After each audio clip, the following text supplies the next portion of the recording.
Egg puffs ഇഷ്ടമില്ലാത്തവരായിട്ട് ആരും ഉണ്ടാവില്ല അല്ലേ? നമുക്കിന്ന് അതിൻ്റെ റെസിപ്പി നോക്കിയാലോ. പഫ്സ് ഉണ്ടാക്കുന്ന പഫ് പേസ്ട്രി ഷീറ്റ്സ് ഞാൻ വാങ്ങിയതാണ്. അത് വാങ്ങിയിട്ടുണ്ടെങ്കിൽ നമുക്ക് പെട്ടെന്ന് തന്നെ ഉണ്ടാക്കിയെടുക്കാം.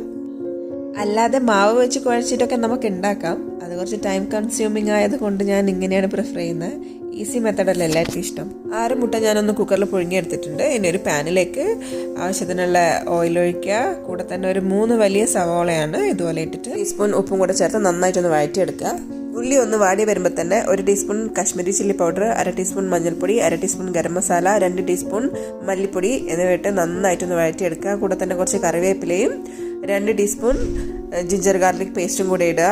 ഒന്ന് ഇളക്കി കൂടെ 2 ടേബിൾ സ്പൂൺ വെള്ളം കൂടെ ചേർത്ത് 2 മിനിറ്റും കൂടെ ഒന്ന് മൂടി വെച്ച് കഴിഞ്ഞാൽ നമ്മളെ മസാല ഇവിടെ റെഡി ആയിട്ടുണ്ട്. ഇതിനിടയിൽ നമുക്ക് പുഴുങ്ങി വെച്ച മുട്ട തൊലി കളഞ്ഞ് ഹാഫാക്കി മുറിച്ച് വെക്കാം.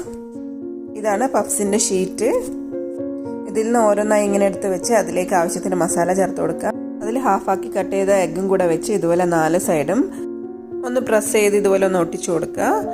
അങ്ങനെ ഞാനിവിടെ 12 പഫ്സ് റെഡിയാക്കി വെച്ചിട്ടുണ്ട്. ഇനി ഒരു ട്രേ എടുക്കുക. അലൂമിനിയം ഫോയിൽ കൊണ്ടൊന്ന് കവർ ചെയ്തതിന് ശേഷം ഇതുപോലെ ഒന്ന് ഓയിൽ സ്പ്രെഡ് ചെയ്ത് കൊടുക്കുക. ശേഷം എല്ലാ പഫ്സും ഇതുപോലെ നിരത്തി വെക്കുക. മേലെ നമുക്ക് കുറച്ച് എഗ് വൈറ്റ് മാത്രം എടുത്ത് ഇതുപോലെ ഒന്ന് ബ്രഷ് ചെയ്ത് കൊടുക്കാം.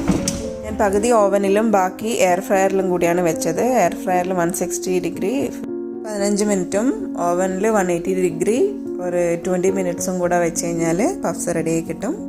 ഭയങ്കര ഈസിയാണ്. എല്ലാവരും പറ്റിയാലൊന്ന് ട്രൈ ചെയ്ത് നോക്കുക. ഇഷ്ടപ്പെട്ടാൽ ഷെയർ ചെയ്യുക, ലൈക്ക് ചെയ്യുക, കമൻറ്റ് ചെയ്യുക, സബ്സ്ക്രൈബ് ചെയ്യുക. Thank you.